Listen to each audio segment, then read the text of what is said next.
జమునా రాణి గారి గురించి కొన్ని విషయాలు ముచ్చటించుకుందామా? ఓహ్, తప్పకుండా. ఆమె జీవితం గురించి, సంగీతం గురించి మాట్లాడుకుందాం. కదంబమాల వీక్షకులకి స్వాగతం. ఓ వన్నెల వయారి చూసేవు ఎవరి దారి, ఓ వన్నెల వయారి చూసేవు ఎవరి దారి, మదిలోన మెదలు మధురాతి మధుర కథలేమిటే చెకోరి, ఓ వన్నెల వయారి చూసేవు ఎవరి దారి. ఆహా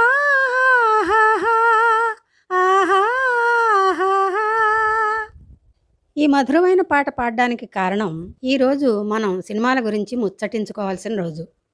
ఈ మధ్య శ్రీమతి జమునా రాణి ఈ పేరు వినగానే ఒక 60 ఏళ్ళు ఉన్న వాళ్ళందరికీ, అందున సినిమాలు, సినిమా పాటలు ఇష్టం ఉన్న వాళ్ళకి ఒక రకమైన తమాషా అయిన నేజల్ వాయిస్తో పాడిన పాటలన్నీ గుర్తుకొస్తాయి.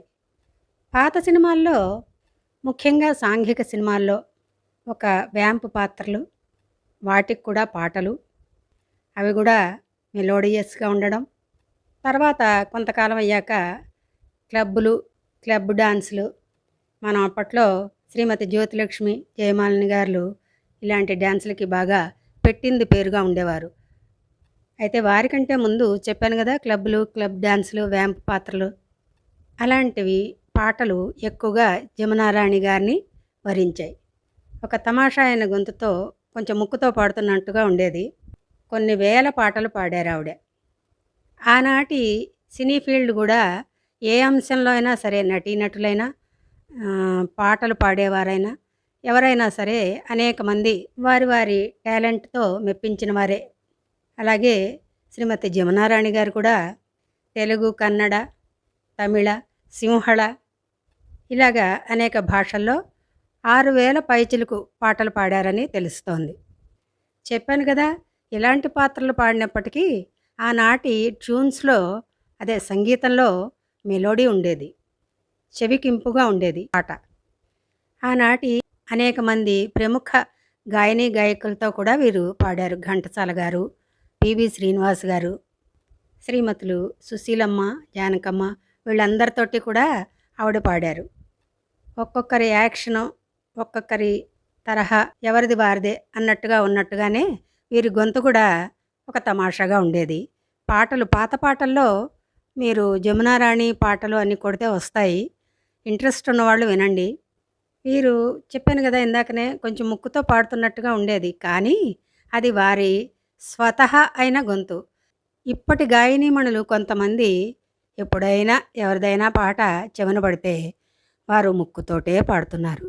ఎందుకంటే దానికి ఒక కారణం ఉంది. హై పిచ్ పాడాలి సినిమాల్లో. సింగర్స్ వారిదైన సహజమైన గొంతుతో పాడడానికంటే, ముఖ్యంగా ఆడవాళ్ళు మగవాళ్లతో డ్యూయట్స్ పాడాల్సి వచ్చినా, లేదా జనాన్ని ఆకట్టుకోవాలన్నా, అంటే ఇది కొంచెం సంగీతం తెలిసిన వాళ్ళకి తెలుస్తుంది, హై పిచ్ పాడాలి. హై పిచ్ పాడాలంటే వారి గొంతు ఒక స్థాయి, మనం ఎంత పని చేయగలుగుతామో అంతే మన శరీరం కష్టపడుతుంది. అలాగే ప్రతిదానికి ఒక లిమిట్ ఉన్నట్టే గొంతు కూడా ఉంటుంది కదా. కానీ వారి లిమిట్ని మించి పాడాల్సి వచ్చినప్పుడు అలా ముక్కు పెట్టి, ముక్కుతో పాడడం బాగా ఇప్పటి గాయనీమణుల్లో చాలామందిని వింటూ ఉంటాను నేను, అనుకుంటూ ఉంటాం మేము. ఎందుకంటే ఒరిజినాలిటీ పోతుంది అలా పాడుతుంటే. సరే, అలాగా వీరిది స్వతసిద్ధంగానే అలా ఉండేది. కానీ కొన్ని పాటలు మాత్రం చాలా అద్భుతంగా పాడారు. అనేక పాటలు పాడారు. వీరు పాడిన పాటల్ని కొన్ని ఆదైన వాయిస్తో పాడి వినిపించి ముగించుకుందాం ఈ కార్యక్రమాన్ని. దయచేసి నామదేవా మము ఆదరించి బ్రోవా, పతిత పావన భక్త జనావన, సృష్టి స్థితి లయ కారణ, నిరతము నిన్నే స్మరింతుమయ్యా, పరమ పురుషమము బ్రోవు మా జయ మహాదేవ శంభో, గిరిజారమణ శివ పరాత్పర జయ మహాదేవ శంభో. అందానికి అందము నేనే, జీవనమకరందము నేనే. అందానికి అందము నేనే, జీవనమకరందము నేనే. తీవెకు పువ్వును నేనే, పువ్వుకు తావిని నేనే. ధరణి అమరధామమై ఆనందము నేనే. అందానికి అందము నేనే, జీవనమకరందము నేనే. ఎవరని అడిగే మొనగాడానే, నెవరో కాదు నీ నీడ. ఓ ఎవరని అడిగే మొనగాడానే, నెవరో కాదు నీ నీడ. ఈ పాట లెజెండరీ నటి శ్రీమతి సావిత్రి గారికి పాడడం జమునారాణి గారికి ఒక ప్రత్యేకత అనే చెప్పాలి.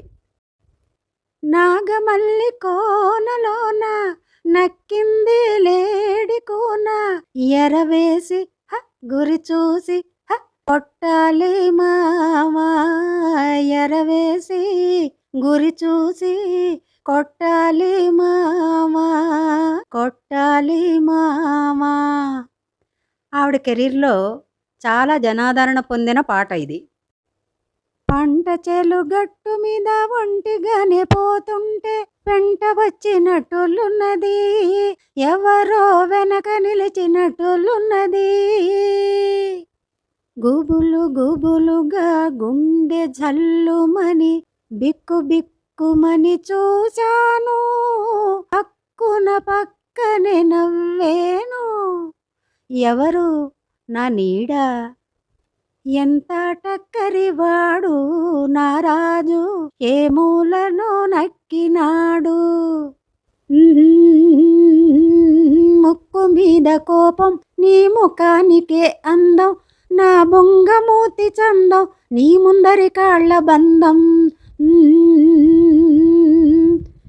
ఇది శ్రీమతి జమున గారికి పాడడం కూడా విశేషమే. హైలో హైలేసా హంస కదా నా పడవ, ఉయ్యాలలూగినది ఊగీసలాడినది.